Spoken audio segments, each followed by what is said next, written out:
Students, the global south origin and significance, ये जो term है ग्लोबल साउथ, ये टर्म कलेक्टिवली वे में यूज किया जाता है for those countries which are relatively disadvantage situation के अंदर हैं। Those countries not have proper voice at the international institutions like the united nation security council के अंदर प्रॉपर रिप्रेजेंटेशन नहीं है जिन कंट्रीज का। जो फाइनेंशियल इंस्टीट्यूशन है ब्रिटेन वुड जो इंस्टीट्यूशंस हैं IMF एंड वर्ल्ड बैंक, वहाँ पे भी उनको जो प्रॉपर रिप्रेजेंटेशन है वो नहीं दिया गया। उन कंट्रीज़ को यहाँ पे जो ग्लोबल साउथ टर्म है उसके साथ में डिफ़ाइन किया जाता है। स्टूडेंट्स, अगर हम ग्लोबल साउथ इस टर्म के कोइन की बात करें तो इस ग्लोबल साउथ टर्म को जो कोइन करने वाले जो पर्सन हैं एक पॉलिटिकल एक्टिविस्ट हैं कार्ल ओग्लेसबी।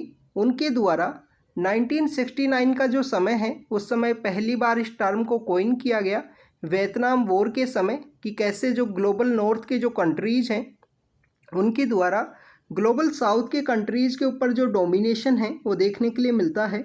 तो वियतनाम वॉर के समय कार्ल ओग्लेसबी के द्वारा इस टर्म को कोइन किया गया था। ये जो ग्लोबल साउथ टर्म है डेवलपिंग एंड अंडर डेवलपिंग जो कंट्रीज़ हैं उनके लिए कलेक्टिवली वे में यूज़ की जाती है। और ऐसे जो आपको जो कंट्रीज़ हैं ग्लोबल साउथ के, वो मैक्सिमम आपको जो सदर्न हेमिस्फेयर का जो पार्ट है उसके अंदर आपको देखने के लिए मिलेंगे। बट स्टूडेंट्स, सभी कंट्रीज सदर्न हेमिस्फेयर के अंदर नहीं हैं। कुछ कंट्रीज़ जो ग्लोबल साउथ की यहाँ पे टॉप वॉइस हैं जैसे कि इंडिया एंड चाइना, वो आपको कम्प्लीटली नॉर्दर्न हेमिस्फेयर के अंदर ही प्रेजेंट हैं जोग्राफिकल पर्सपेक्टिव से। मैक्सिमम आप अगर हम बात करें जो ग्लोबल साउथ के कंट्रीज़ हैं वो आपको अफ्रीकन कॉन्टिनेंट, एशिया और लैटिन अमेरिका के अंदर देखने के लिए मिलते हैं।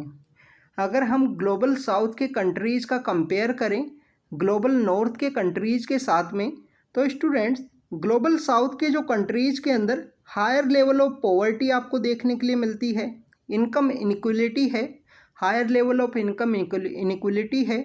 इसके अलावा लाइफ एक्सपेक्टेंसी है वो आपको काफ़ी लोअर देखने के लिए मिलती है अगर हम कंपेयर करें ग्लोबल नॉर्थ के जो कंट्रीज़ हैं उनके साथ में।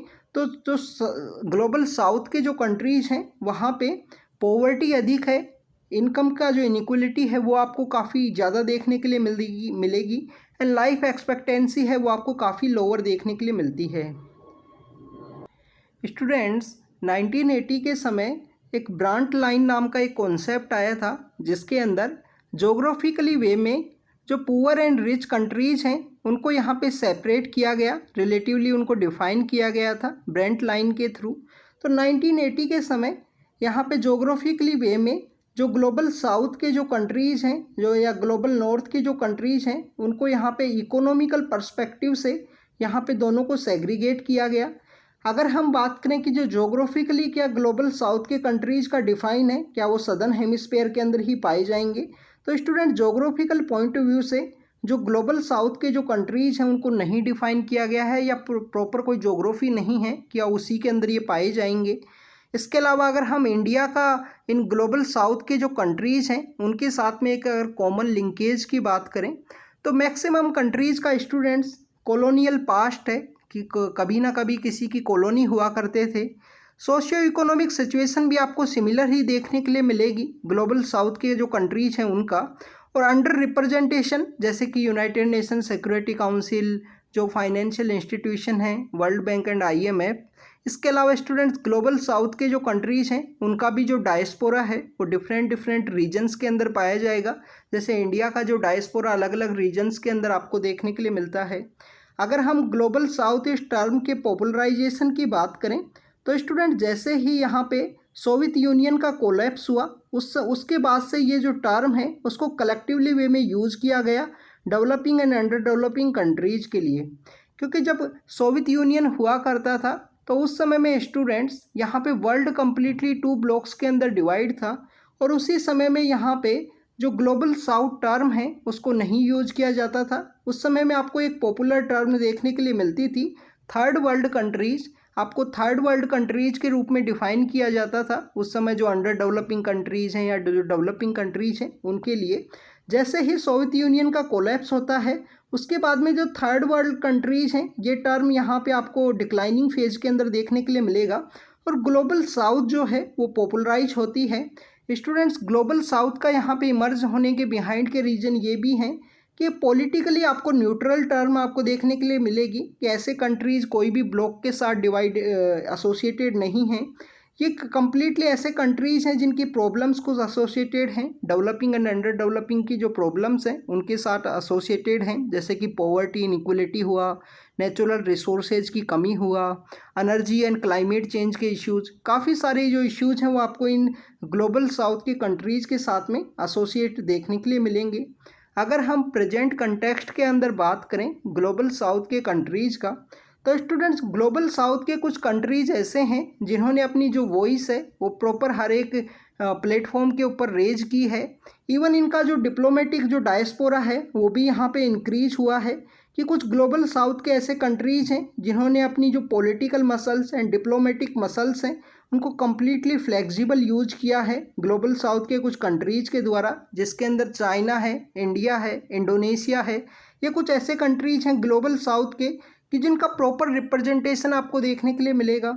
इनके अंदर जो पॉलिटिकल एंड इकोनॉमिक पावर का राइज हुआ है जो डेवलपिंग कंट्रीज़ हैं उनके अंदर में, जो ग्लोबल डायनामिक्स को रीसेप करने के लिए काफ़ी ज़्यादा इम्पोर्टेंट है। जैसे कि आप देखिए ग्लोबल साउथ का ही कंट्री है इंडिया, और जिनके द्वारा जो G4 है उसे इस्टेब्लिश किया गया। G4 का यहाँ पे मेन मोटिव यही है कि G4 के थ्रू जो UNSC है उसको यहाँ पे रिफॉर्म किया जाए, उसके अंदर जो प्रॉपर रिप्रेजेंटेशन है उसे इंक्रीज किया जाए। इसके अलावा स्टूडेंट्स अगर हम बात करें 2030 तक जो ग्लोबल साउथ के ही 4 जो लार्जर इकोनॉमीज़ हैं, इंडिया, चाइना, इंडोनेशिया, ये जो लार्जर इकोनॉमीज़ हैं ये ग्लोबल साउथ की लार्जर इकोनॉमीज़ 2030 के समय अपना जो प्रॉपर रिप्रेजेंटेशन है इनका देखने के लिए मिलेगा। अगर हम प्रेजेंट कंटेक्स्ट के अंदर भी बात करें तो आप देखें कि ब्रिक्स का जो ओवरऑल यहाँ पे इकोनॉमी है या ओवरऑल GDP है वो हायर देन द G7 आपको देखने के लिए मिलता है। जो ब्रिक्स यहाँ पे एक ग्रुप है 5 कंट्रीज़ का, Brazil, Russia, India, China and South Africa.